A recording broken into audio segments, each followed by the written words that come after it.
In today's video, I'm going to teach you how to interpret Keepa buy box data. First, let's get oriented on the Keepa chart. Find the pink line.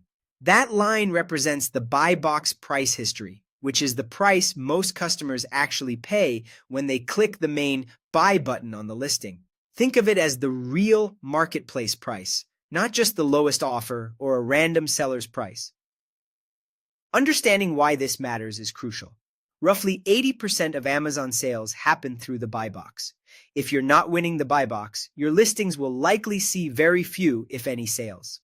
So learning to read that pink line is one of the fastest ways to judge whether a product is worth selling. The most important thing to check is price stability. A flat or gently moving pink line is a strong sign. It usually means predictable profit and no active price war. You can expect fewer surprises and a steadier margin.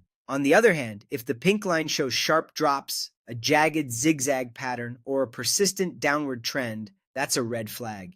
It signals aggressive undercutting and shrinking profit, and it can be hard to hold your price without losing the buy box. Next, compare the current buy box price to the 30 and 90-day averages. If the current price is close to those averages, that's healthy and suggests the market has been consistent. If today's price sits much lower than the averages, proceed with caution. The price may not rebound quickly, and buying inventory based on older, higher averages can lock you into thinner margins. You'll also notice pink diamonds on the chart. Each diamond marks a buy box change.